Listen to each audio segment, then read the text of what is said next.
नमस्ते everyone, welcome back to mathematics.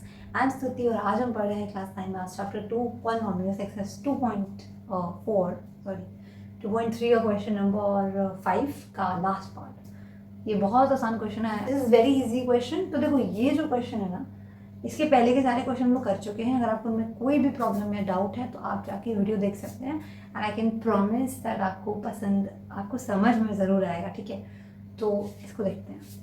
देखो, इसमें जो क्वेश्चन है ना, this is very similar to the question 1 that we have studied.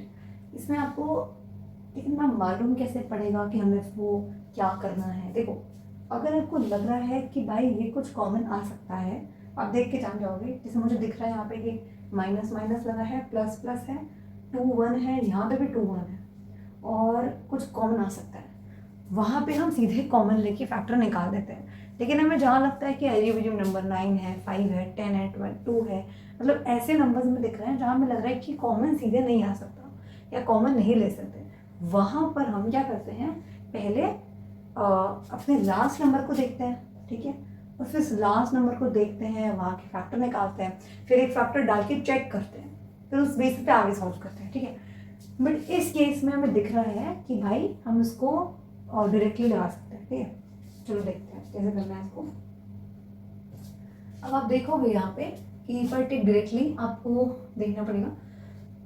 देखो, यहाँ पे y का क्यूब है, यहाँ पे y का स्क्वायर है, तो मैं इन दोनों टर्म्स और इन दोनों टर्म्स से कुछ कुछ कॉमन लेना चाहती हूँ। ठीक है, कैसे हो देखो, तो y स्क्वायर अगर मैं यहाँ से कॉमन कर लूँ, y का स्क्वायर, तो यहाँ क्या बचेगा, एक तो देखो यहाँ 2 बचेगा और एक 2 y स्क्वायर ले लिया है तो एक y बचेगा, तो +1, मतलब सॉरी, ध्यान से देखो क्यों ये है, क्योंकि जब आप इसे मल्टीप्लाई करोगे ना, ब्रैकेट में तो मल्टीप्लाई होता है, तो मल्टीप्लाई करोगे तो आपको यही मिलना चाहिए, ध्यान रखना इस बात को।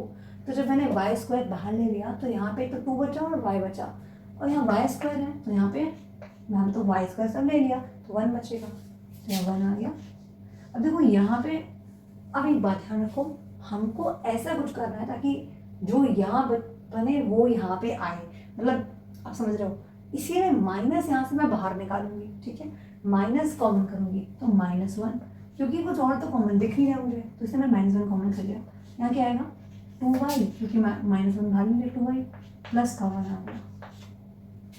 ठीक, आसान हो गया। तो अब देखो, अब ये एक साइन है कि हम सही जा रहे हैं, कि जो इधर ब्रैकेट में वही इधर ब्रैकेट में। ठीक है, दैट मीन्स अब हम क्या कर सकते हैं पता है, अब हम इसमें और ये 2 टर्म्स है ना, इन दोनों टर्म्स में से कॉमन ले सकते हैं।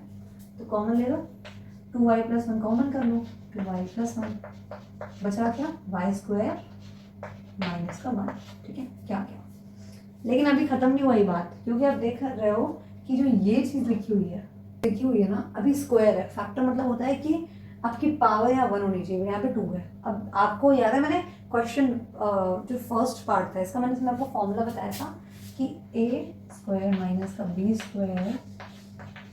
a minus b a + b होता है। ठीक है, ये आपने चैप्टर 1 में सीखा है, ये हर जगह काम आएगा, बहुत आसान भी है, सिंपल है। देखो, a² माइनस b² लिखा है तो एक ब्रैकेट में माइनस साइन, एक ब्रैकेट में प्लस साइन, यही है, इतना आसान है। तो ये बहुत काम भी आता है, याद भी रखना आसान है।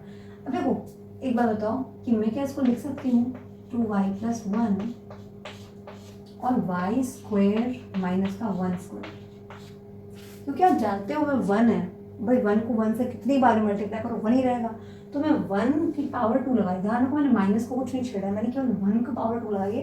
क्यों लगाई है मैम, ताकि मैं इसको यहाँ पे यूज़ कर सकूँ। ठीक है, तो अब इसको हम ऐसे लिख सकते हैं, तो हम इसको भी कैसे लिख पाएंगे, देखो 2y + 1, इसकी जगह पे y² - 1 है, स्क्वायर है, y² - 1 square, a minus b a + b, यानी एक ब्रैकेट में माइनस साइन डालोगे बीच में, दूसरे में प्लस साइन डालोगे, and this is your answer. Okay, तो ये आपका आ गया, फैक्टराइज हो चुका है, दैट्स इट। तो बहुत सिंपल है। देखो, अगर आपको इसमें कोई भी डाउट है तो आप मुझसे कमेंट में पूछ सकते हो, और अगली वीडियो में बहुत ही इंटरेस्टिंग होने वाली, क्योंकि हम लोग अगली वीडियो में आइडेंटिटीज वगैरह समझेंगे। So stay tuned, and if you enjoyed learning with me, you can subscribe this channel. It's absolutely free of cost. Thank you for watching and keep learning.